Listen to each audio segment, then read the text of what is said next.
Bien, bonjour à tous. Je vous propose de commencer. Je vous souhaite la bienvenue à ce séminaire, cette série de cours consacrée à l'action Agir pour l'éducation. L'action Agir pour l'éducation du Collège de France.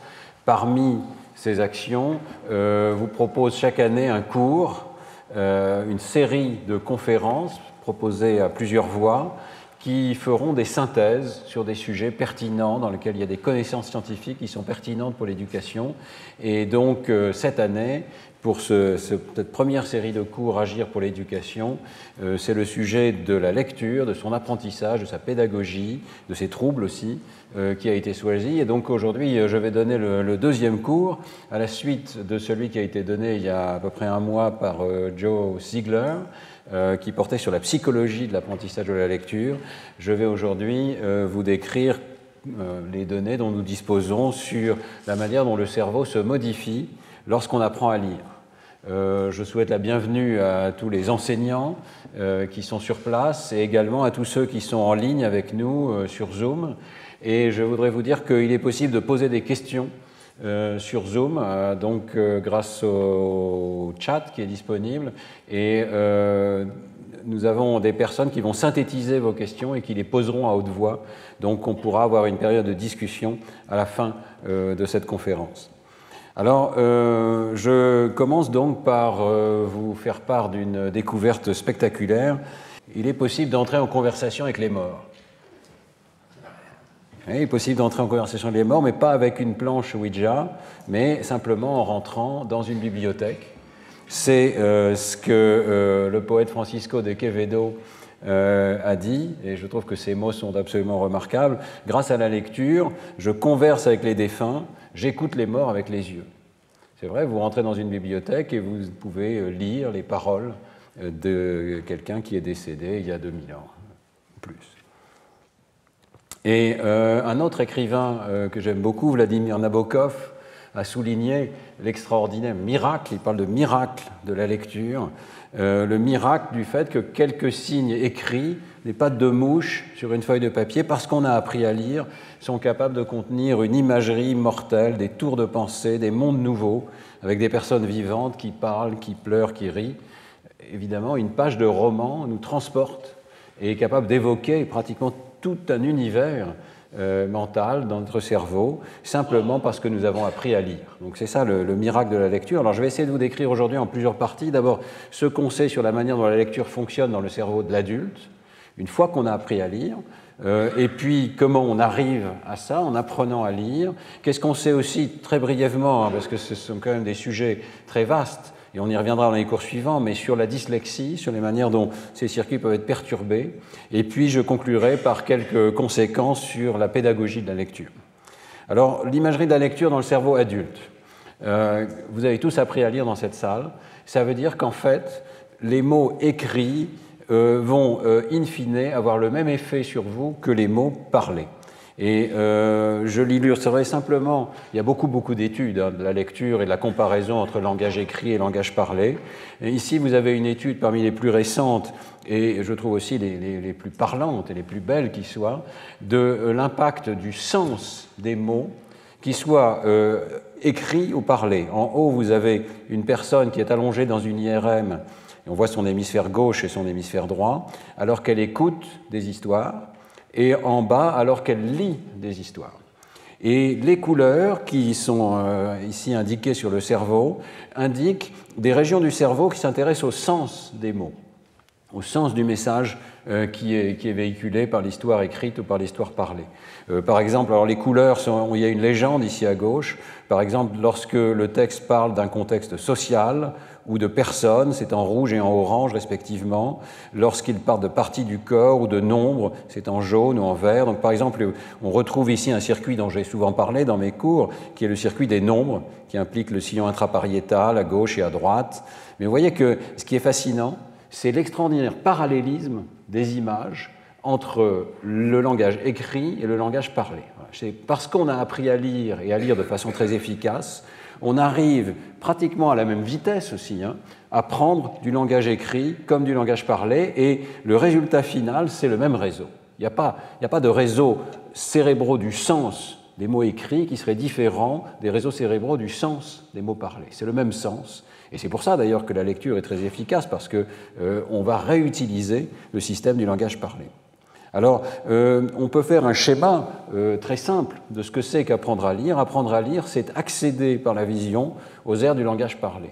Nous avons, alors c'est un schéma vraiment, là pour le coup, très simplifié, hein, mais nous avons toute une série de régions cérébrales qui interviennent dans les différents niveaux de traitement du langage parlé, depuis le traitement des phonèmes en entrée, auditif, puis l'accès au lexique des mots parlés, la syntaxe qui nous permet de mettre ces mots dans un ordre qui correspond aux règles de grammaire du français, et puis l'accès au sens des mots. Et tous ces systèmes vont être réutilisés, recyclés, réaccédés par le biais de la vision. L'invention de la lecture, c'est simplement un extraordinaire changement de modalité. Au lieu d'utiliser la modalité auditive, on va utiliser la modalité visuelle pour rentrer dans le même circuit. Donc on peut faire un schéma des transformations qui sont dues à l'apprentissage de la lecture, et je vais les développer un tout petit peu dans mon exposé. Le langage écrit, donc comme n'importe quelle image que nous voyons par les yeux, va rentrer dans le pôle occipital, à l'arrière de la tête, et là il va être traité au départ comme une image normale par l'aire visuelle primaire et par les aires V1, V2, V4, et puis très rapidement, la chaîne de lettres va faire l'objet d'un traitement spécifique dans une région que je vais détailler, que j'ai appelée l'aire de la boîte aux lettres du cerveau, si vous voulez, l'aire de la forme visuelle des mots. Et à partir de là, on va pouvoir accéder à la phonologie des mots, donc on va convertir les lettres en sons, et on va pouvoir accéder également au lexique mental. On va donc distinguer une voie phonologique, qui permet de retrouver la prononciation des mots, et une voie lexicale qui permet de retrouver l'identité du mot dans notre lexique mental qui contient peut-être 30 000 ou 40 000 mots. Voilà. Donc voilà une vision très simple de ce que rajoute la lecture. Apprendre à lire, c'est rajouter ces régions en rouge qui servent d'interface écrite dans les aires du langage. Alors il y a quelques conséquences. D'abord, on réutilise toutes nos connaissances sur le langage parlé, évidemment depuis la naissance. Donc on se prépare à l'apprentissage de la lecture en maîtrisant une première langue, éventuellement plusieurs, avant même de savoir lire. Toutes ces aires qui sont en bleu ici sont déjà présentes chez le jeune enfant avant qu'il apprenne à lire. Et puis, deuxième chose, il faut apprendre le code d'entrée. Ce terme de code peut être pris dans un sens un petit peu littéral. Il y a une sorte de cryptogramme des lettres que nous devons apprendre à connaître et à déchiffrer pour pouvoir accéder. Et ce code, ça n'est pas forcément quelque chose d'extrêmement compliqué. Il varie évidemment un petit peu suivant les langues. L'orthographe est plus ou moins simple et transparente, mais dans tous les cas, on peut parcourir la majorité des règles de correspondance graphème-phonème en quelques mois de CP. Donc il y a une très grande différence de temporalité entre le développement du réseau du langage parlé, qui commence dès la naissance, qui va prendre des années pour enrichir son vocabulaire et sa sémantique, et puis le développement du langage écrit, qui peut faire l'objet d'un apprentissage rapide, même si après, pour s'automatiser, il prendra évidemment un petit peu plus de temps. Alors, nous avons mené beaucoup d'études au laboratoire sur l'imagerie cérébrale de la lecture pour essayer de voir tout ce que la lecture change dans le cerveau. Et une manière très simple de le faire, c'est de comparer le cerveau de personnes alphabétisées et de personnes qui n'ont pas été alphabétisées. Alors je dis que c'est simple, c'est évidemment des expériences assez complexes malgré tout, parce que nous avons été amenés à recruter plusieurs dizaines de personnes, dont une grande partie, la moitié d'entre elles, n'étaient pas allées à l'école du tout, pour des raisons simplement pas de dyslexie ou de problèmes de ce type, mais simplement pour des raisons d'environnement, de non-disponibilité de l'école ou d'incapacité de la famille d'envoyer un enfant à l'école. Et donc cette étude nous a permis de faire une sorte de carte sur tout le cerveau des différences qu'il peut y avoir entre des personnes qui ont ou qui n'ont pas appris à lire. Alors ici, je vous montre juste une fraction de ces résultats. On présente donc à des personnes une petite phrase écrite, et différents groupes de personnes sont plus ou moins habiles à la lire ou pas. On mesure cela par le nombre de mots qu'elles sont capables de lire par minute. Donc les personnes alphabétisées, comme je pense tous dans cette salle, vous savez lire plus de 100 mots par minute.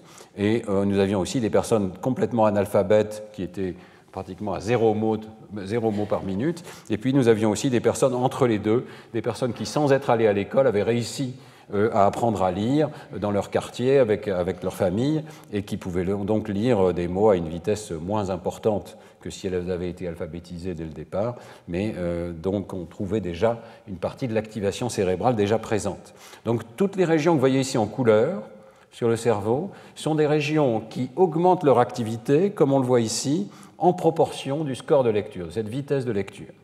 Alors qu'est-ce qu'on voit? La première chose qu'on voit, c'est ce réseau du langage parlé dont je vous parlais au départ, donc toutes ces aires ici dans l'hémisphère gauche, le long du sillon temporal supérieur, dans la région qu'on appelle de Broca, également cette région plus dorsale du langage ici, ce sont des régions du langage parlé qui vont être capables de s'activer parce qu'on a appris à lire. Donc mieux on a appris à lire, plus elles sont capables de s'activer en réponse à une phrase écrite. C'est simplement l'accès aux aires du langage parlé. Et puis, vous avez ces régions à la base du cerveau. On les voit un tout petit peu ici, puis ici, on a pris le cerveau, on a retourné pour vous montrer la base du cerveau.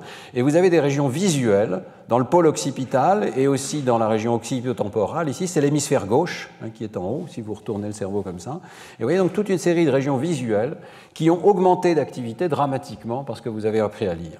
Et ce sont ces régions-là que j'ai appelé la boîte aux lettres du cerveau. Donc une aire de la forme visuelle des mots, c'est le terme qu'on utilise en anglais, de Visual Word Form Area, qui se spécialise et se met à répondre aux chaînes de lettres. Il y a beaucoup plus de transformations, y compris dans le pôle occipital ici, donc on raffine même le cortex visuel en apprenant à lire, on a une meilleure perception de la forme des lettres, on est capable aussi de lire des lettres qui sont extrêmement petites, donc on a une augmentation de la résolution visuelle, mais je parlerai surtout de cette région ici qui reconnaît les chaînes de lettres. Alors, ce ne sont pas les seules transformations. Si on présente du langage parlé, par exemple des phrases entendues ou des mots entendus, ou même des pseudomots entendus, on observe aussi cette magnifique corrélation entre le score de lecture et l'activation de cette région qu'on appelle le planum temporale, qui est une région auditive, qui code pour les phonèmes du langage. Et vous voyez que donc même l'écoute du langage a été améliorée et raffinée par le fait d'avoir appris à lire. Et nous mettons cela en lien avec beaucoup de résultats comportementaux qui montrent que la conscience des phonèmes s'améliore quand on apprend à lire. On apprend à mieux reconnaître les phonèmes, à mieux les distinguer entre eux et surtout à pouvoir les isoler les uns des autres. Par exemple, une tâche très classique consiste à demander à des personnes d'enlever le premier phonème d'un mot. Je vous dis Paris et vous devez dire Harry. Je vous dis Marseille et vous devez dire Arseille, donc vous devez enlever le premier son. Eh bien, cette tâche n'est possible que si on a appris à lire. Si on n'a pas appris à lire, on n'est pas capable de faire cette tâche. On est capable de faire attention aux syllabes, mais beaucoup moins aux phonèmes. Donc l'attention aux phonèmes, le codage des phonèmes est raffiné et très nettement amélioré. La conscience des phonèmes se développe avec la lecture. Et puis, ce qu'on ne voit pas aussi sur cette image, c'est que nous sommes capables de mesurer les connexions du cerveau avec d'autres méthodes d'imagerie que l'imagerie fonctionnelle. Et nous avons vu que la lecture, le fait d'avoir appris à lire, renforce également les connexions entre régions cérébrales, et en particulier des connexions qui sont ici verticales dans la partie arrière de l'hémisphère gauche et qui pourraient donc concerner la mise en liaison de ces deux systèmes. Donc le passage de la reconnaissance des lettres à la reconnaissance des phonèmes et la connexion entre les deux. Donc on voit bien le noyau essentiel de la lecture ici, conforme au schéma que je vous ai présenté il y a un instant. Alors, je ne vais pas développer les autres réponses, je vais développer essentiellement ce qui se passe dans cette région de la forme visuelle des mots de l'hémisphère gauche. Ce qu'on appelle donc, j'ai proposé pour simplifier, d'appeler la boîte aux lettres du cerveau, ça correspond à l'idée que c'est la région qui concentre toutes nos connaissances des lettres. Alors, vous avez tous une région de ce type dans votre cerveau, il y a des tas de propriétés qui sont extrêmement intéressantes. D'abord, elle est détectable chez tous les lecteurs et située à peu près au même endroit, chez tous les lecteurs et dans toutes les cultures. Que vous ayez appris à lire de gauche à droite ou de droite à gauche, un alphabet ou des caractères plutôt logographiques, comme en chinois, vous allez faire appel, grosso modo, à quelques millimètres près, à la même région. Elle est située systématiquement entre des régions qui reconnaissent les visages et les objets, et un peu plus loin d'une région qui reconnaît les lieux et les maisons. Vous voyez qu'il y a une sorte de topographie systématique dans le cortex, et le cortex dédie une région bien particulière à la reconnaissance des mots. Elle est spécialisée pour l'écriture que vous savez lire. Ce n'est pas une région qui existe si vous n'avez pas appris à lire, elle va se focaliser sur les lettres ou les caractères que vous avez appris à lire. Donc elle ne répondra pas au caractère chinois si vous n'avez pas appris à lire le chinois, mais elle répondra à l'alphabet que vous connaissez. Alors nous avons énormément d'études de cette région cérébrale qui soulignent à quel point c'est un peu le nœud de l'apprentissage de la lecture, elle et ses connexions. Donc différentes études ont montré tout ce que cette région est capable d'accomplir en quelque sorte. La première chose, c'est l'invariance pour différents aspects physiques des mots. Je peux être plus ou moins loin ou près d'un mot, le mot peut être écrit en minuscule, ou il peut être écrit en grand ou en petit, ou il peut être écrit en majuscule. Je suis capable de reconnaître qu'il s'agit du même mot. Ça fait partie de l'apprentissage de la lecture. Eh bien, cette région est la région où se réalise l'opération de normalisation pour toutes ces variations. Ces variations changent le stimulus sur la rétine, mais à ce niveau de traitement, il y a une invariance pour toutes ces variations. Au passage, notez que ce n'est pas du tout évident, parce que certaines de ces lettres, vous êtes habitués à les reconnaître comme identiques, mais elles ont des formes très différentes, culturellement apprises, par exemple entre un R minuscule et un R majuscule. Cette région normalise pour ce type de variation. Vous pouvez même lire des mots dans lesquels on alterne les minuscules et les majuscules, et vous voyez que vous n'avez pas de difficulté particulière. On est un tout petit peu ralenti, mais très peu pour les lire.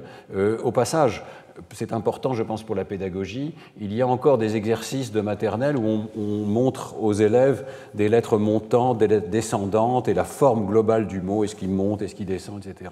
Ça ne sert rigoureusement à rien. On voit ici dans cet exemple que vous ne vous servez pas de ces informations pour reconnaître des lettres. Ce n'est pas comme ça que le cerveau reconnaît les mots, il reconnaît l'identité abstraite des lettres, quelle que soit la forme majuscule ou minuscule des lettres. Alors par ailleurs, tout en s'abstrayant des variations superficielles, notre cerveau est capable de reconnaître de toutes petites différences. Par exemple, ici, entre un mot « de » et le mot « doux », ce sont des toutes petites différences que votre cerveau a appris à amplifier dans cette région. Le cerveau est sensible à l'agencement des lettres, et donc si je vous montre un mot, par exemple, comme rogner, vous savez parfaitement le distinguer du mot ronger, parfaitement. Il peut y avoir des erreurs, mais c'est un des points essentiels de cette aire cérébrale d'arriver à distinguer l'ordre dans lequel les lettres sont présentées et de ne pas traiter simplement ça comme un sac de lettres, de savoir exactement la position ordinale de chaque lettre. Et puis, cette région est sensible aux statistiques du français, ou de la langue que vous avez apprise. Et donc, par exemple, si je vous montre un stimulus comme celui-ci, vous n'avez aucun mal, surtout vu le contexte, à deviner quelle est la lettre que j'ai cachée, et vous avez raison. Alors que si je vous montrais une chaîne de caractères aléatoires, eh bien sûr, il est impossible de deviner quelle est la lettre qui est cachée. Donc, notre cerveau réalise des statistiques, il extrait de son expérience considérable avec les mots écrits une certaine statistique de quelle lettre peut survenir avec quelle autre, quels sont les bigrammes, ou les trigrammes, ou les quadrigrammes. Et ceci, nous l'avons vu encore tout récemment dans une expérience qui est juste en train d'être publiée, lorsqu'on réalise des expériences avec l'aimant à 7 Tesla de neurospin. Donc cette fois-ci, on est vraiment capable de zoomer avec une très haute résolution sur le cerveau de personnes qui sont en train de lire. Et donc vous voyez ici le cerveau d'une des personnes.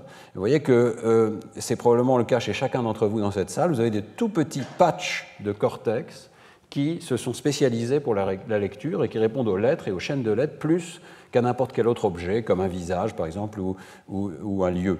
Et nous avons réalisé cette expérience où on présente aux personnes toute une hiérarchie de stimuli qui font tous 6 lettres, mais qui vont depuis des vrais mots, en français ou en anglais, c'était des personnes qui savaient lire les deux langues, et puis ensuite, on simplifie progressivement le stimulus, si on peut dire, en tout cas on l'éloigne progressivement du lexique connu, en respectant les statistiques des lettres au niveau des groupes de 4 lettres, des quadrigrammes, puis des bigrammes, puis la fréquence des lettres en français, puis finalement on met des lettres qui sont extrêmement rares en français. Donc vous voyez, on s'éloigne progressivement, à mesure qu'on va vers le bleu ici, on s'éloigne des statistiques du français. Et pourtant, ce sont toujours des chaînes de 6 lettres. Et si vous regardez la réponse ici en bas du cerveau à ces différents stimuli, vous voyez que dans le cortex occipital, qui traite simplement le niveau visuel, tous ces stimuli sont équivalents, quasiment équivalents, dans les régions 1 et 2. Ici, on commence à voir apparaître quelque chose dans la région 2, et puis quand on va un petit peu plus vers l'avant, et ici 3 et 4 ce sont les régions qui font partie de l'aire de la forme visuelle des mots. Vous voyez qu'il y a un gradient absolument systématique de réponse, et cette fois-ci, ces régions sont extrêmement sensibles au fait qu'on respecte ou qu'on ne respecte pas les statistiques du français. Donc, nous avons un cerveau statisticien qui a compilé des statistiques sur ce qui peut être un mot, ce qui ne peut pas être un mot. Au passage, il le fait aussi bien en français qu'en anglais, ici et dans la même région. Mais je ne détaillerai pas cet aspect-là. Vous voyez que la réponse maximale est obtenue pour des mots ou pour des choses qui s'approchent des mots qui pourraient être des mots en français. Alors, on ne sait pas encore très bien comment cette région fonctionne. Je voulais vous donner quelques éléments. Ici, c'est une diapositive un petit peu ancienne. On avait proposé en 2005 un modèle qui réalise un parallélisme étroit entre ce qui se passe pour la reconnaissance des visages et ce qui se passe pour la reconnaissance des mots. Pour la reconnaissance des visages, on commence à comprendre de mieux en mieux comment ça fonctionne. Il y a une hiérarchie d'aire cérébrale, ça part du cortex occipital ici, et puis plus on va vers l'avant du cerveau, et c'est notamment connu chez le singe ici, on voit des patchs de cortex qui répondent au visage et qui répondent de façon de plus en plus abstraite, de façon de plus en plus particulière au visage par rapport à des parties de visage. Donc on pense qu'il y a une hiérarchie neuronale, on s'appuie sur des traits élémentaires, en combinant ces traits, on arrive à reconnaître des choses comme les yeux, par exemple, et en combinant beaucoup de ces neurones, on arrive à reconnaître un visage tout entier. Et nous pensons que quelque chose de très semblable se passe pour la lecture. À l'entrée dans le système visuel au niveau de l'RV1, par exemple, vous allez reconnaître la présence de traits, et les neurones ont des champs récepteurs extrêmement étroits, donc ils voient des traits, ils voient le mot de façon fragmentaire, et puis en assemblant ces traits, ils arrivent à dire il y a une forme de T ici, par exemple, et puis je reconnais un E tout entier, la synapse suivante, je peux le reconnaître indépendamment de la casse, majuscule ou minuscule, je peux reconnaître qu'il y a une lettre à gauche d'une autre, et je peux reconnaître un mot tout entier. Vous pensez, on va franchir très rapidement. Chaque synapse supplémentaire va prendre à peu près 10 millisecondes, et donc en quelques dizaines de millisecondes, on va passer d'une représentation des traits sur la rétine à une représentation du mot qui a été présenté et qui est invariante pour la casse, par exemple, majuscule ou minuscule.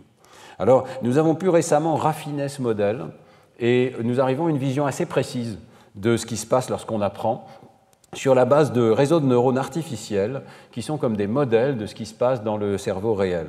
Ici, vous avez une image d'un réseau de neurones qui s'appelle Cornet, qui a été proposé comme un modèle de ce qui se passe dans le cerveau, dans la reconnaissance visuelle dans le cerveau. Donc on lui donne une image en entrée, et le réseau analyse cette image avec des champs récepteurs d'abord étroits, puis de plus en plus larges ici, correspondant aux aires visuelles V1, V2, V4 et puis le cortex inférotemporal. Et ce réseau est entraîné à reconnaître des images. Si vous lui donnez un visage en entrée, il va sortir une unité qui dit c'est un visage. Si vous lui mettez un fox terrier, il a une unité qui dit c'est un fox terrier. Donc il est capable d'apprendre à reconnaître 1000 catégories d'images. Et ce réseau a été conçu pour la reconnaissance des images. Mais notre idée, c'est que lorsqu'on apprend à lire, on recycle une partie de ces aires visuelles, on les réutilise pour spécialiser une des régions pour l'apprentissage de la lecture. Et donc c'est exactement ce que nous avons fait ici. Nous prenons ce réseau et nous l'alphabétisons. Nous lui donnons en entrée non plus des images maintenant, mais des mots, et lui demandons de reconnaître ces mots. Et il y a 1000 mots à reconnaître, comme il y a 1000 images, 1000 types d'images à reconnaître. Et alors lorsqu'on analyse ce réseau, on voit émerger quelque chose qui ressemble beaucoup à l'ère de la forme visuelle des mots. On voit apparaître un certain nombre d'unités, peu importe qu'il y en ait 33, ça veut dire qu'il y a un sous-ensemble de ces unités dans le réseau ici, qui se spécialisent complètement pour les chaînes de lettres, qui ne répondent que aux mots et pas du tout au visage, au corps, aux maisons, etc., comme dans le cerveau humain. Et ce qui est intéressant, c'est qu'on peut analyser ce qui est fait par ces unités, comment ça fonctionne, et on s'aperçoit qu'il y a des unités qui répondent de façon invariante pour la casse, donc minuscule et majuscule, mais qui se mettent par exemple à répondre de façon très sélective à l'endroit où la lettre est présentée. Et donc là, vous voyez par exemple cette unité, elle aime avoir un A au début du mot, soit la première lettre, soit la deuxième lettre, pas à la fin du mot. Vous avez d'autres unités, par exemple celle-ci, qui aiment voir un R, mais vers la droite du mot, mais pas tout à fait à la fin. La dernière position, ça ne marche pas bien, mais avant la fin, avant-dernière lettre ou un petit peu avant, cette unité se met à répondre. Et donc, en analysant comment ce réseau artificiel fonctionne, nous avons un modèle de ce que nous pensons se passer dans le cerveau. Chaque mot est codé par un patron de neurones qui s'active. Le mot encre, par exemple, est codé parce qu'il y a un A à gauche, parce qu'il y a un R à droite, mais le mot autre aussi, mais quelques neurones vont distinguer entre ces deux mots. Et donc, on va éviter les confusions entre les mots parce qu'on dédie un certain nombre d'unités à des lettres particulières. Alors, au passage, ça permet d'expliquer pourquoi nous faisons certaines erreurs. Par exemple, le mot badge va être codé par le fait qu'il y a un B à gauche, qu'il y a un A quelque part à gauche, comme cette unité que je viens de vous montrer ici, et puis d'autres neurones qui vont dire qu'il y a un D et un G quelque part à l'intérieur du mot, et puis un E en dernier. Et ce code neural va être pratiquement le même si je vous montre badge et si je vous montre ce mot-là. Vous n'avez peut-être pas vu qu'il y avait une erreur ici. C'est pas évident de le voir et on fait beaucoup d'erreurs de lecture de ce type-là. Vous avez peut-être en tête un email fameux où on vous fait lire un texte de l'université de Cambridge dans lequel les lettres sont mélangées à l'intérieur des mots. On arrive à lire ce genre de choses parce qu'en fait, c'est le même genre de code neural interne que nous accédons. Donc on peut expliquer sur la base de ce type de code pourquoi nous arrivons à généraliser et à lire le mot badge même si ces lettres internes sont mélangées, par exemple. Alors c'est un modèle, nous sommes en train de le tester, et je dirais que ça donne une idée assez concrète de ce qui s'est passé avec l'apprentissage de la lecture. Avec l'apprentissage de la lecture, vous aviez un système visuel qui était capable de reconnaître des objets, et vous lui avez appris à reconnaître ces objets particuliers que sont les lettres, de façon invariante pour la casse, et vous avez appris à mettre ces lettres et ces chaînes de lettres en rapport avec les phonèmes et le lexique correspondant. Alors, est-ce qu'on peut tester ça en regardant directement la lecture chez l'enfant ? Je remontre ces diapositives pour vous dire que ça fait maintenant pratiquement une quinzaine d'années qu'on arrive très facilement à Neurospin à scanner des enfants d'âge scolaire. Nous avons en particulier une fausse IRM qui permet de les entraîner, de leur montrer ce qui va se passer dans la vraie IRM, de les protéger du son de l'IRM et donc d'avoir en quelque sorte des collaborateurs, même s'ils ont 6 ans, hein, qui en fait font tout pour avoir de belles images de leur cerveau en train d'apprendre à lire.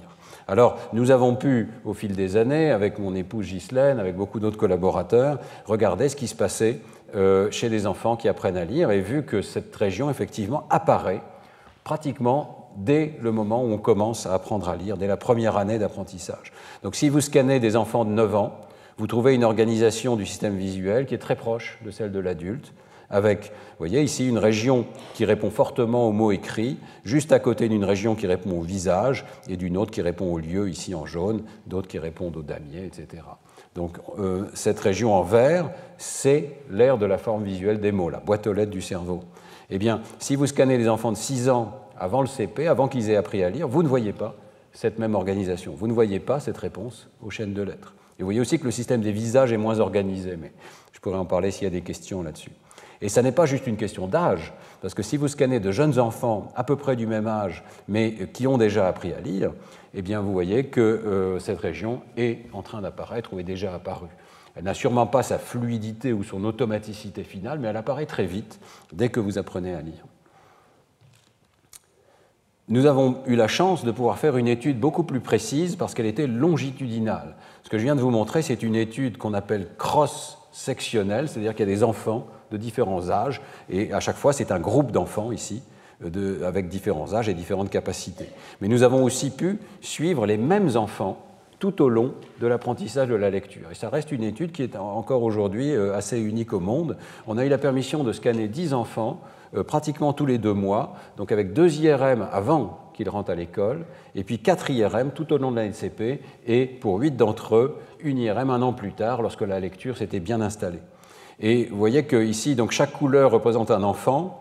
0 ici sur l'axe des X, c'est l'entrée à l'école. Vous voyez que les moments avant l'entrée à l'école, ce sont des enfants qui n'avaient pas déjà appris les relations graphème-phonème. Ici, c'est purement du comportement. On mesure combien de relations graphème-phonème ils connaissent, donc le son des lettres et des groupes de lettres. Vous voyez que très vite, en début d'école, dès le premier trimestre, ces enfants progressent très rapidement à la connaissance des graphèmes-phonèmes, et puis l'affluence, c'est-à-dire le nombre de mots qu'ils sont capables de lire par minute, augmente un peu plus lentement et avec un peu trop de variabilité d'ailleurs entre enfants. Ici, on voit bien qu'il y a des enfants qui ont un peu plus de mal à suivre que les autres.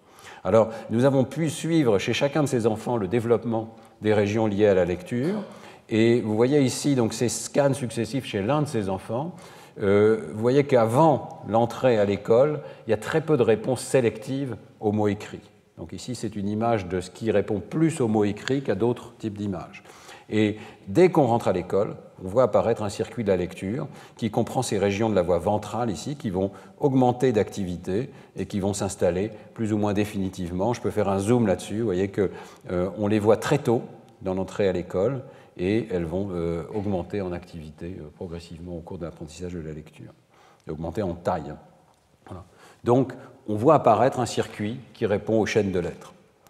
Ce qui est intéressant, c'est que cet apprentissage n'est pas strictement monotone non plus.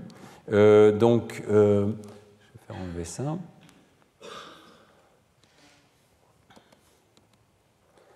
Si vous regardez ce qui se passe donc en fin de maternelle, on n'a pas beaucoup de réponses, ou très peu, ou pas du tout, suivant les sujets, aux chaînes de mots écrits.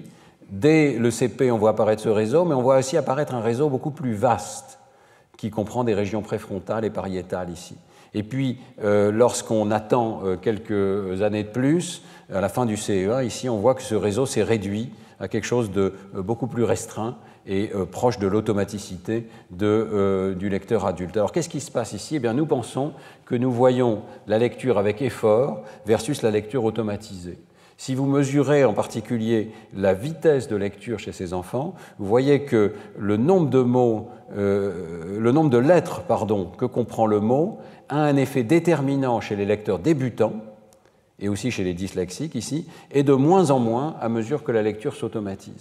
Ça, c'est quelque chose de très important, très facile à comprendre aussi. Si vous avez un jeune lecteur qui est en train d'apprendre à lire, eh bien, il est obligé de faire attention à ce qu'il fait. Ce n'est pas du tout un traitement automatique. Typiquement, il va suivre les lettres de la gauche vers la droite, et plus il y a de lettres dans le mot, plus ça va lui prendre de temps, et plus il y a de lettres dans le mot, plus il va y avoir d'activité cérébrale. Et donc cette activité cérébrale est le reflet d'un effort conscient pour arriver à déchiffrer le mot. Et il faut absolument arriver à la situation de droite, c'est-à-dire un circuit de la lecture qui s'est restreint, qui s'est automatisé, qui est devenu beaucoup plus efficace pour reconnaître toutes les lettres du mot en parallèle. Alors, vous voyez qu'ici, le temps de réaction, le temps pour lire un mot est devenu plat en fonction du nombre de lettres. Il n'y a plus d'effet du nombre de lettres. C'est le cas chez chacun d'entre vous dans cette salle. Vous arrivez à lire des mots de 3 lettres et des mots de 8 lettres avec la même vitesse, ce qui est assez remarquable. Il ne faudrait pas croire que ça veut dire que vous avez une reconnaissance globale du mot. Et là, on s'est trompé. Il y a eu vraiment une erreur, je dirais, de la psychologie du développement de penser que c'était la lecture globale. Non, c'est la lecture parallèle de l'ensemble des lettres qui constituent le mot. Parallèle, ça veut dire que les différentes lettres sont traitées en même temps. Au lieu d'être traitées l'une après l'autre, ce qui est le cas du lecteur débutant, elles sont traitées toutes en même temps. Mais elles continuent d'être traitées. Le cerveau s'appuie sur les lettres et sur l'invariance de la présence des lettres pour reconnaître les mots. Alors, on me demande souvent, est-ce qu'il y a un âge critique pour apprendre à lire? Ce n'est pas quelque chose qu'on sait très bien, mais ce qu'on peut dire, c'est que le circuit de la lecture va émerger quel que soit l'âge auquel l'enfant apprend, dans des limites raisonnables. Ici, on a pu scanner des enfants qui avaient appris à lire très tôt, qui avaient appris à lire avant le CP ou autour du tout début de CP.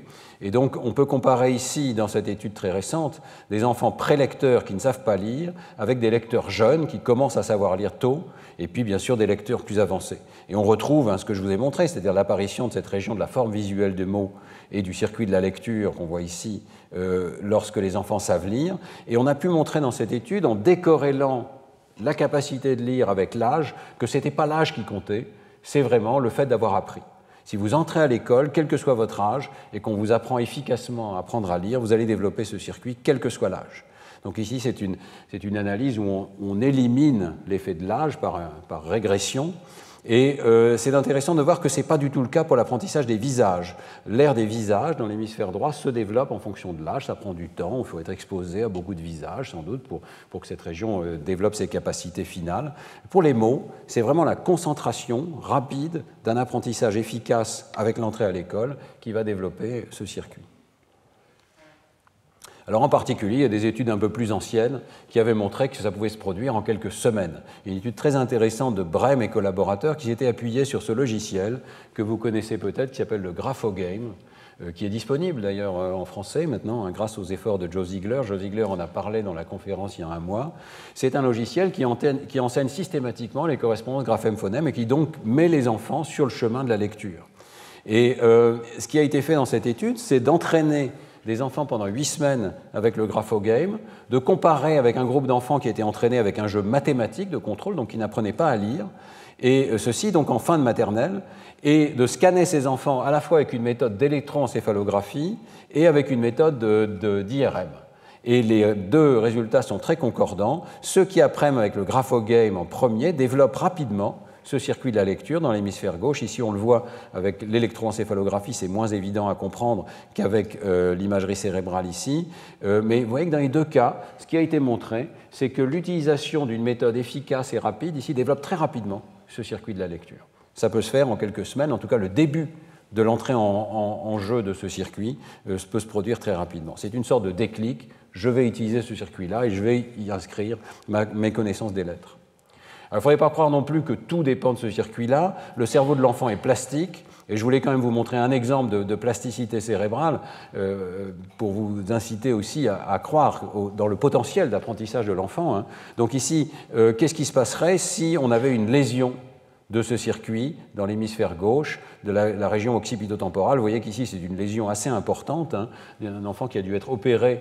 On a carrément enlevé chirurgicalement toute cette région occipitotemporale de l'hémisphère gauche, y compris l'air qui, chez chacun d'entre nous, intervient pour reconnaître les mots. Eh bien, cet enfant a tout à fait appris à lire. Elle n'a pas eu de difficulté particulière pour apprendre à lire. Simplement, au lieu d'avoir l'aire de la forme visuelle des mots situé dans l'hémisphère gauche, eh bien, elle a utilisé l'aire de l'hémisphère droit pour apprendre à lire. Donc, il y a une certaine plasticité cérébrale dans le circuit qui va être utilisé. Celui de gauche est celui qui est favorisé chez chacun d'entre nous, normalement. S'il n'est pas disponible, et si on a affaire à un enfant dans lequel le cerveau est très plastique, eh bien, on peut apprendre à lire avec d'autres régions. Donc ceci devrait aussi inciter à dire l'école est en première ligne. L'école peut faire des miracles, si je puis dire, et vraiment surmonter des difficultés majeures, comme une lésion cérébrale ici, parce que la plasticité de l'enfant le permet. Chez l'adulte, la situation est très différente. Ici, il s'agit, vous voyez, d'une toute petite lésion cérébrale, un petit accident vasculaire cérebral, qui a eu extrêmement peu d'impact sur la personne, sauf un symptôme très particulier qu'on appelle alexie pure. La personne s'est réveillée le matin en disant « Tiens, c'est vraiment très étrange, ils ont imprimé le journal en hébreu. » Ils n'ont pas imprimé le journal en hébreu, mais la personne ne reconnaît absolument plus les lettres qui sont sur la page du journal. Et c'est le symptôme caractéristique d'une lésion de cette aire de la forme visuelle des mots. Ici, on voit que c'est la seule chose que la personne a perdue. Elle avait encore des réponses normales au visage, aux outils ou aux maisons, et elle savait les reconnaître, elle est encore capable de les nommer, etc. Mais pour ce qui est de la reconnaissance des lettres, elle a perdu sélectivement cette voie d'entrée qu'elle avait appris à l'école. Et alors, ce qui est différent avec des personnes adultes de ce genre, c'est que la récupération est extrêmement difficile. Nous avons eu la chance de pouvoir suivre cette personne au fil de plusieurs années de réapprentissage. Elle a réussi à accélérer un petit peu sa reconnaissance des lettres, mais elle n'a jamais récupéré une lecture normale, parallèle de toutes les lettres en même temps, et elle n'a jamais récupéré d'aire de la forme visuelle des mots. Il n'y a pas une nouvelle région du cerveau qui est apparue pour reprendre cette fonction. Donc, c'est aussi un message important, je pense, pour l'école. Nous profitons à l'école d'une période de plasticité extraordinaire du cerveau. Il y a une fenêtre de plasticité qui s'ouvre avec l'âge très jeune et qui se ferme progressivement aux alentours de la puberté. Nous devons profiter de cette période pour inscrire dans le cerveau un certain nombre de circuits supplémentaires, dont celui de la lecture. Je pense toujours à ça lorsque on réfléchit à ce qui s'est passé avec le Covid, avec l'épidémie de Covid. Nous avons eu la chance d'avoir une école qui est restée ouverte à peu près tout le temps, avec évidemment une interruption de quelques mois. Il y a des pays dans le monde où l'école a été fermée pendant un an et demi, deux ans parfois, avec de grandes difficultés pour rouvrir les écoles parce que les parents et les enseignants avaient peur de revenir à l'école. Eh bien, des enfants qui perdent cette opportunité alors que la plasticité n'est pas éternelle dans le cerveau, en tout cas qu'elle diminue, moi je pense que c'est une perte d'opportunité absolument terrible, parce que nous avons une fenêtre limitée par la biologie pour l'apprentissage et la modification radicale, disons, de certains de ces circuits. Alors, rapidement, on peut expliquer par cette organisation biologique de la lecture dans le cerveau un certain nombre de phénomènes qui sont frappants.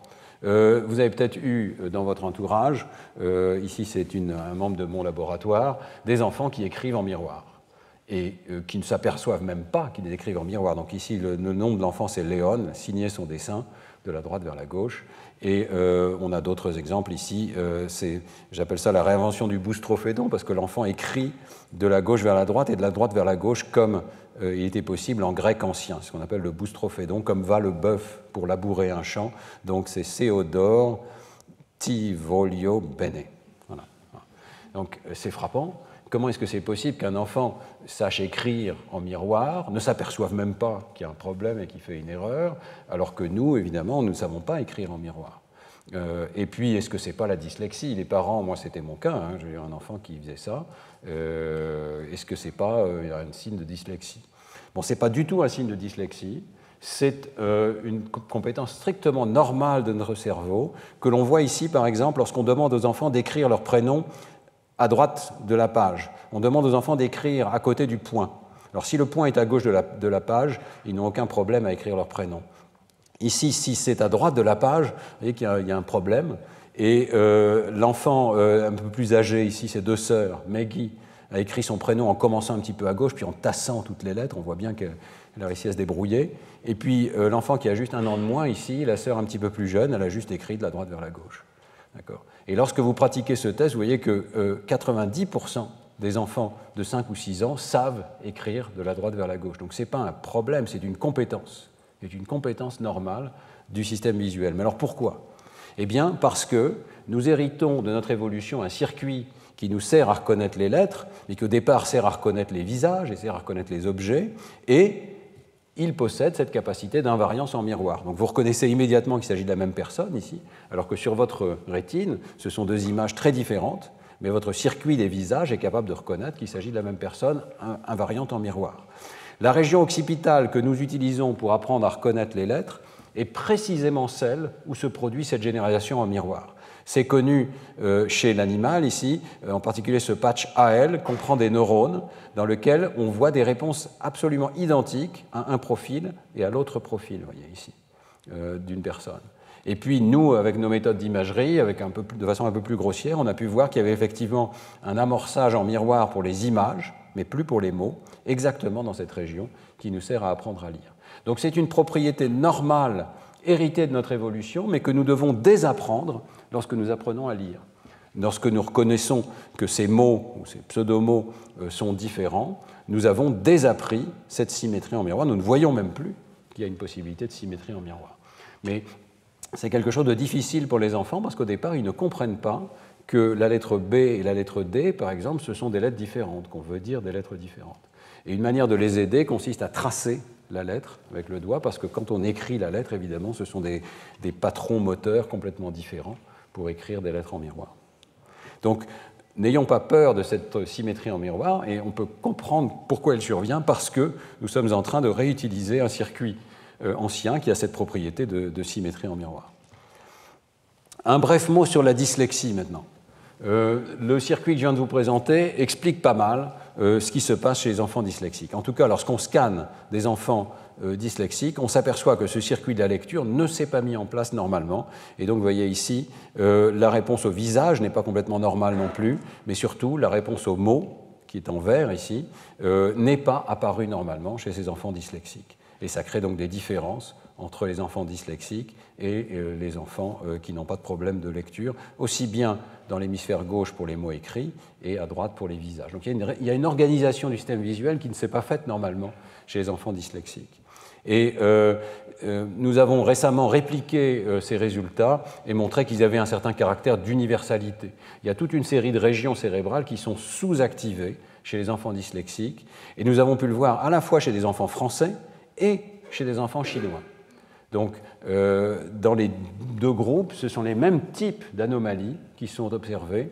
Il y a une hypoactivité de ce circuit normal de la lecture. Il y a donc une corrélation avec le score de lecture, et cette corrélation, vous voyez, isole non seulement l'aire de la forme visuelle des mots, ici dans la région occipito-temporale ventrale, mais aussi le reste du circuit.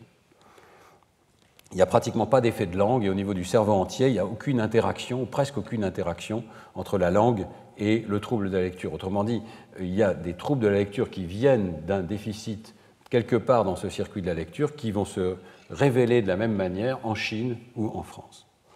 Alors, comment comprendre ces troubles de lecture? Il faut faire très attention parce que ce que nous voyons ici, c'est les enfants de 10 ans. Il est très difficile de séparer la cause et la conséquence de la dyslexie. Nous voyons des anomalies, nous voyons que ce circuit ne s'est pas développé normalement. Et c'est clair qu'il y a vraiment un déficit. Mais quelle est la cause et quelle est la conséquence? Ça n'est pas toujours facile. Alors, il y aura un exposé dans le cadre de ce cycle de conférences tout entier dédié par le professeur Nama Friedman, dédié aux troubles de la lecture et aux dyslexies. Le point important à retenir, c'est les dyslexies. Il n'y a pas une forme de dyslexie, il y a plusieurs formes de dyslexie qui correspondent au fait qu'il y a une série d'étapes dans le traitement des mots pour accéder à la lecture et que chacune de ces étapes peut être à l'origine de déficits. Il est donc indispensable de faire un bon diagnostic de la nature de la dyslexie parce que ça va avoir des conséquences très différentes sur la prise en charge de ces enfants.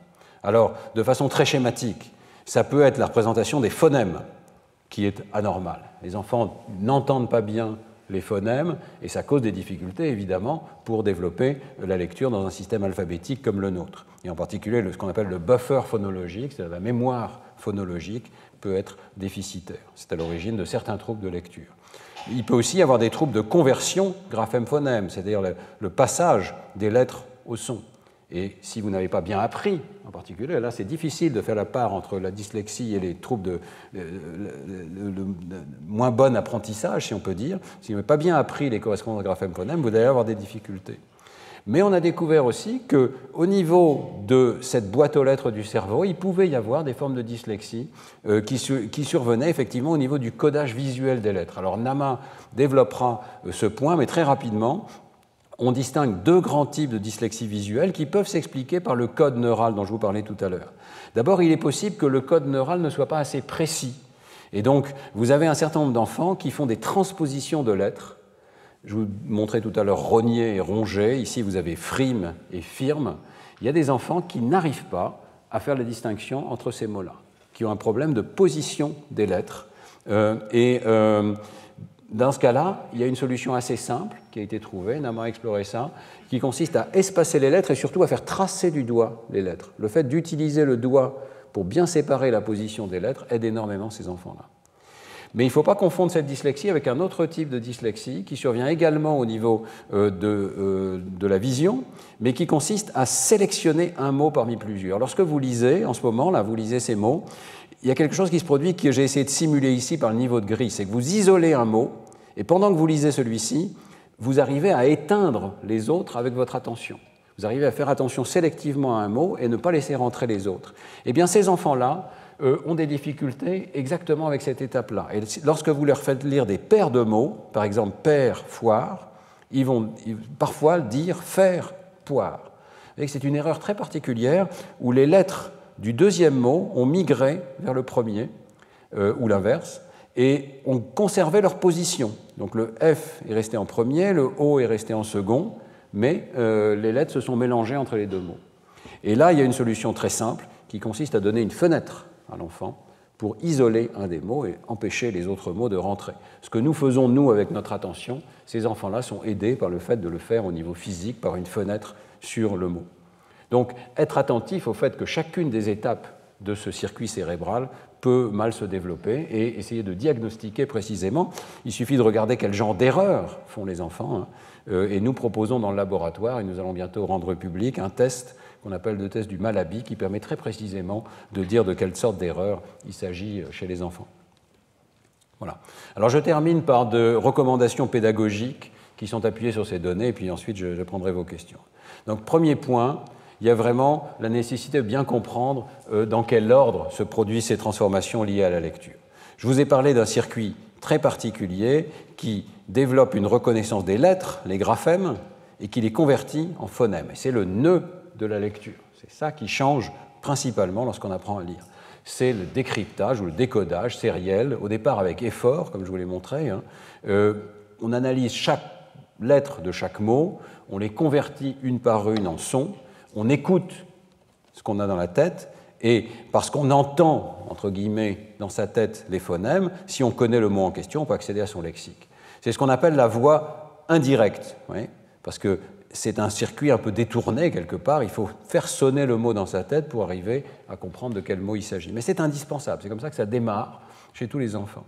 Et ça ne démarre pas automatiquement chez les enfants, il ne faut pas juste exposer les enfants à la lecture, il faut vraiment enseigner explicitement comment ça fonctionne, en enseignant explicitement les correspondances graphème-phonème, c'est ce qui a été dit par Joe Ziegler il y a un mois. Avec l'automatisation, avec la lecture va s'automatiser, et c'est ce que j'ai représenté par ces flèches vertes ici. Elle va devenir parallèle, c'est-à-dire que toutes les lettres vont être traitées simultanément, et elles vont permettre d'accéder beaucoup plus rapidement au lexique et au sens. Et c'est ça qui fait un lecteur expert. C'est un lecteur qui a automatisé la reconnaissance des lettres en parallèle pour accéder directement au lexique. C'est ce qu'on appelle la voie directe, la voie lexicale. D'accord ? Mais l'enseignant doit se focaliser sur la voie jaune, parce que comme il a été dit par Joe Ziegler la semaine dernière, la voie verte va se développer automatiquement avec la lecture, c'est ce qu'on appelle l'auto-apprentissage. L'enfant qui arrive à décoder un mot va automatiquement pouvoir s'entraîner à la voie verte. Il n'a pas besoin d'un enseignant extérieur pour ça, il est son propre enseignant, si vous voulez. Encore faut-il qu'il ait appris à décoder par la voie jaune, et c'est pour ça qu'on insiste autant sur le décodage. Vous voyez que dans les deux cas, ça arrive au sens, hein. Donc ce n'est pas une question de compréhension, tout ceci c'est dans le but de la compréhension, mais le décodage est indispensable pour accéder à la compréhension. Alors, un point essentiel, c'est l'attention. J'en ai déjà parlé un tout petit peu. J'ai déjà expliqué que c'est un des piliers de l'apprentissage. Quand l'attention est mal orientée, on ne voit rien, on ne perçoit rien. L'attention peut nous empêcher de voir. Et par exemple, ici, vous voyez clairement le dragon, n'est-ce pas? Le dragon chinois, c'est très clair. Je pense que vous voyez ces griffes ici, il y en a 5. Est-ce que vous avez vu le personnage? Oui. Vous le voyez maintenant? Voilà, il est là. C'est un artiste chinois qui est remarquable, qui se peint lui-même pour se fondre dans le paysage. Mais vous voyez que l'orientation de l'attention vous empêche de le voir, parce que je vous ai dit de regarder le dragon, ou au contraire vous permet de le voir. D'accord ? Alors, cette orientation de l'attention joue un rôle clé dans l'apprentissage de la lecture. Il y a une expérience que je cite toujours, une série d'expériences en fait qui ont été réalisées par Bruce McCandless et ses collègues, qui consiste à manipuler l'attention dans l'apprentissage d'un système orthographique nouveau. Comme c'est chez l'adulte, on leur enseigne un système qui a été inventé ici, on leur dit vous allez apprendre à lire des mots, et voilà des mots. Et la moitié des sujets, on leur dit regardez, c'est un peu comme un caractère chinois, ce mot-là par exemple c'est le mot fog. Et l'autre moitié des sujets, on leur montre exactement la même chose, mais on leur dit, en fait, il y a des lettres.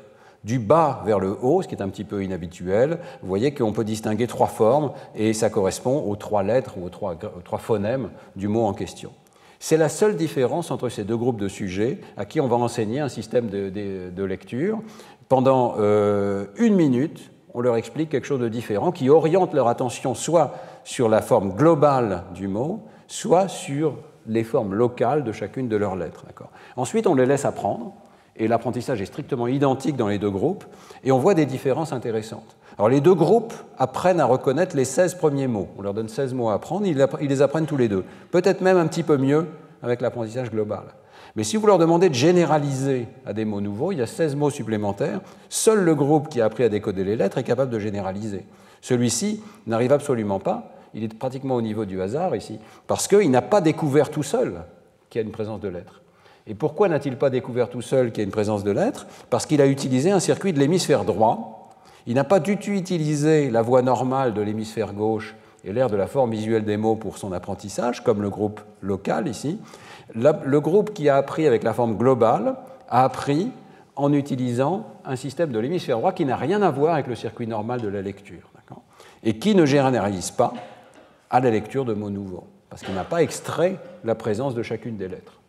Donc que retenir de cet exemple? D'abord que l'orientation de l'attention est absolument essentielle, que si vous utilisez une méthode globale en présentant des mots tout entiers, eh bien vous n'enseignez pas comment fonctionne la lecture, vous n'enseignez pas le bon circuit de la lecture, et vous n'allez pas avoir des enfants qui sont capables de généraliser à des mots nouveaux. Ça va se comporter un petit peu comme du chinois.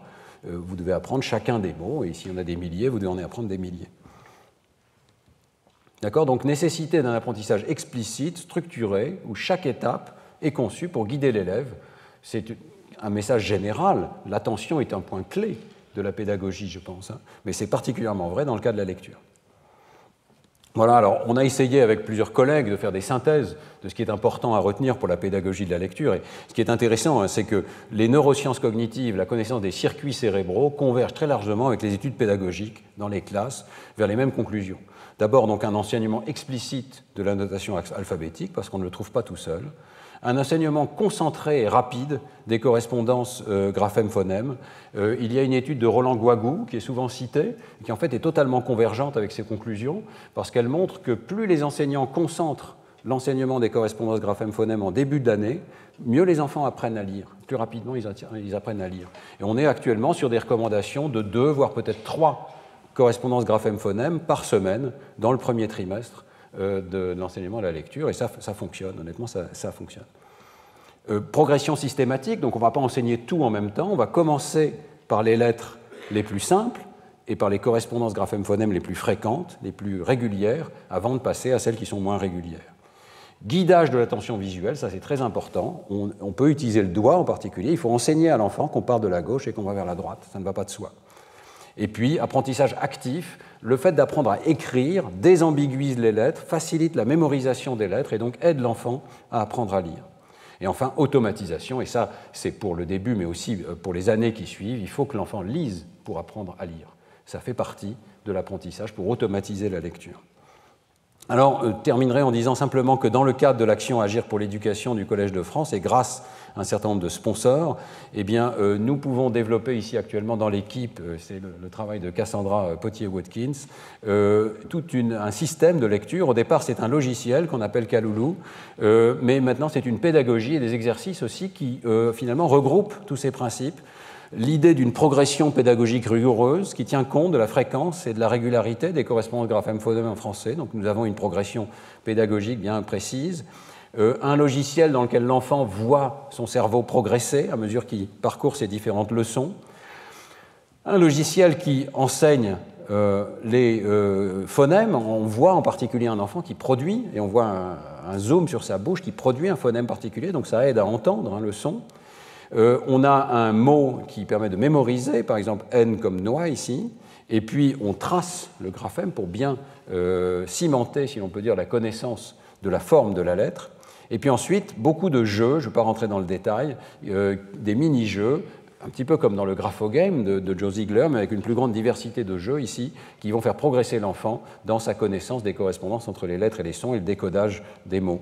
Et c'est devenu maintenant, entre les mains de Cassandra, un programme complet que nous sommes en train de mettre à disposition de toutes les classes qui le souhaitent. C'est en train d'être expérimenté tout au long de l'année comme un programme principal d'apprentissage de la lecture dans des classes du Val d'Oise. Et donc nous avons un système dans lequel on enseigne 2 ou 3 graphèmes par semaine, expliqués par l'exemple. On voit ici un exemple de la page d'apprentissage du graphème à 2 lettres OI, et puis accompagné de textes 100% décodables. Au passage, il n'y a pas besoin en français de mots outils. Cette idée de mots outils ou de mots appris par cœur, qui va un peu à l'encontre de cette idée de décodage systématique, n'est absolument pas nécessaire. Il y a extrêmement peu de mots très irréguliers en français, et on peut les apprendre comme des exceptions très particulières, mais comme des prononciations nouvelles d'un mot. Donc, dans cette méthode, nous ne faisons appel à aucun mot outil. Et Jérôme Dovio, dans quelques semaines, dans le cadre de ce cours, montrera que les méthodes qui font le moins appel aux mots-outils sont celles qui sont le plus efficaces pour apprendre à lire. Il a des statistiques très claires là-dessus. Alors, cet exemple ici vous montre quelques pages de ce cahier d'exercice de Kaloulou. Vous voyez qu'on est ici en début mars, on est en REP. Il est tout à fait possible pour des enfants de zones d'éducation prioritaire, de défavorisés, de lire des textes raffinés avec des mots sophistiqués du type de ce qui est présenté ici. Donc de ce point de vue-là, il n'y a pas de difficulté particulière. La lecture fait partie de ce que tous les cerveaux sont capables d'apprendre. Alors on avait prévu d'avoir à chaque fois les points principaux à retenir, donc je m'excuse si je me répète, mais d'abord, donc, enseigner la lecture, c'est profiter de la plasticité du système visuel pour lui conférer une nouvelle spécialisation, une région dédiée aux lettres. Donc c'est un message aussi formidable, vous allez améliorer le cerveau de l'enfant pour la vie. C'est vraiment ce qu'on fait en quelques mois d'apprentissage de la lecture. Comprendre ce circuit permet de comprendre les difficultés que rencontrent tous les enfants pour apprendre à lire. D'abord, il faut arriver à focaliser son attention sur un mot particulier, éteindre les autres. reconnaître ces lettres de façon invariante, quelle que soit leur taille, leur position et leur casse, majuscule ou minuscule, coder leur ordre, sans se tromper dans l'ordre en particulier des lettres à l'intérieur du mot, transformer ces lettres en phonèmes, accéder au lexique, ce qui sous-entend qu'on a un lexique de la langue maternelle qui est développé déjà. Ça veut dire aussi toute l'importance de préparer à la lecture avec un lexique de la langue parlée en maternelle et avant, dès la naissance en fait. Et puis automatiser ces opérations, donc faire lire pour apprendre à mieux lire. Ce circuit peut se mettre en place, se met en place en quelques semaines ou en quelques mois lorsqu'on a des méthodes efficaces d'apprentissage de la lecture, pourvu que l'enseignement des correspondances graphèmes soit rapide, structuré, explicite dans le premier trimestre du CP en France. Et il fonctionne parce qu'on attire l'attention de l'enfant sur la séquence de lettres, de la gauche vers la droite, éventuellement avec un suivi du doigt, et la correspondance systématique avec les phonèmes correspondants. Alors j'ai mis ici sur cette diapositive un certain nombre de ressources qui sont disponibles, en particulier dans le cadre du Conseil scientifique de l'enseignement de l'éducation nationale que je préside. Nous avons publié plusieurs documents, et notamment le tout dernier, ici, Apprendre à lire, du décodage à la compréhension, sous la plume de Liliane Springer-Charol et Johannes Ziegler, qui fait le point sur la manière dont ces transformations peuvent se produire et les pédagogies qui fonctionnent. Et il y a plusieurs vidéos, notamment de Fred ici, qui sont disponibles pour aider à faire passer ce message. Voilà. Je vous remercie de votre attention et j'attends vos questions.